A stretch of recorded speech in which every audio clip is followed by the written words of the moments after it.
গোপালপুরে পূজা মণ্ডপের নগদ অর্থ দিয়ে সহায়তা করেন জাহাঙ্গীর আলম রুবেল। টাঙ্গাইলের গোপালপুরে 1 অক্টোবর বুধবার গোপালপুর পৌরসভার 25টি সনাতন হিন্দু ধর্মাবলম্বী সবচাইতে বড় দুর্গোৎসব শারদীয় দুর্গাপূজা মণ্ডপে নিজস্ব অর্থায়নে নগদ অর্থ দিয়ে সহায়তা করেন উপজেলা বিএনপি সভাপতি সাবেক মেয়র জাহাঙ্গীর আলম রুবেল।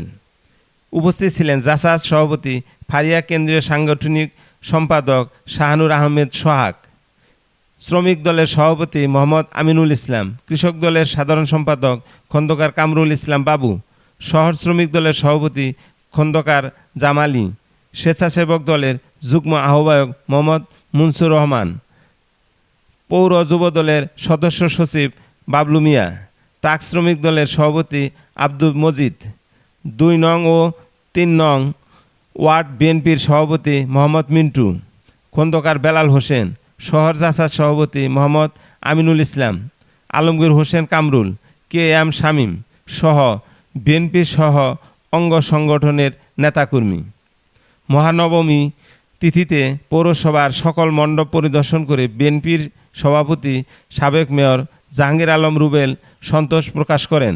সকল পূজা মণ্ডপের সভাপতি সম্পাদক আয়োজক কমিটিকে ধন্যবাদ জ্ঞাপন করে সবাই সার্বিক সহযোগিতা করায় শান্তিপূর্ণভাবে শারদীয় দুর্গোৎসব উদযাপিত হচ্ছে। জাহাঙ্গীর আলম রুবেল বলেন, ধর্ম যার যার, উৎসব সবার, স্বতঃস্ফূর্তভাবে সবাই দুর্গাপূজা উদযাপন করছে।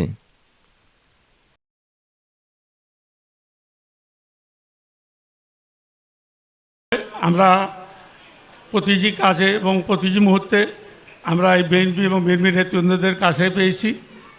বিগত 5ই আগস্টের পরে হতে উনি আমাদের সার্বিক সহযোগিতা করেছে, সেজন্য উনি এবং তার নেতৃবৃন্দ সার্বিক সহযোগিতা করেছে, সেজন্য আমি আবারও তাদের কৃতজ্ঞ জানাচ্ছি। উৎসব যার যার, এই দেশ সবার, বাংলাদেশ সবার। যে আমরা সকলে মিলে ভালো থাকতে চাই, সকলে মিলে আগামীর বাংলাদেশটাকে সুন্দর করে গড়ে তুলতে চাই। এই দেশটা আমরা দলমত, হিন্দু, বৌদ্ধ, খ্রিস্টান, মুসলিম সকলের সম্মিলিতভাবে আমরা গড়ে তুলতে চাই।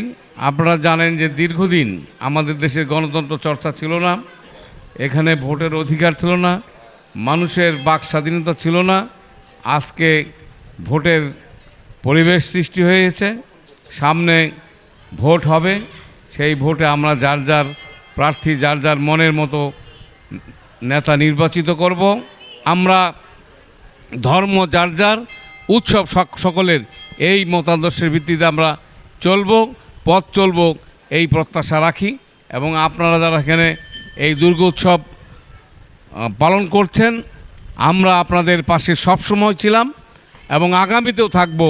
যে কোনো পরিস্থিতির সাথে আপনাদের সাথে থেকে আপনাদের উৎসবের ভাগিদার হিসাবে থেকে সুন্দরভাবে সমাপ্তি ঘটবে, এই প্রত্যাশা রেখে পৌরসভার মধ্যে 25টি পূজা মণ্ডপ হয়েছে। 25টি পূজাতে আমি যাচ্ছি এবং সেখানে আমার ব্যক্তিগত তরফ থেকে যতটুকু সাধ্য আমি চেষ্টা করছি তাদেরকে অনুদান দেওয়ার জন্য। গোপালপুর কেন্দ্রীয় কালী মন্দির মণ্ডপ থেকে মোশাররফ হোসেন, গণমানুষের আওয়াজ।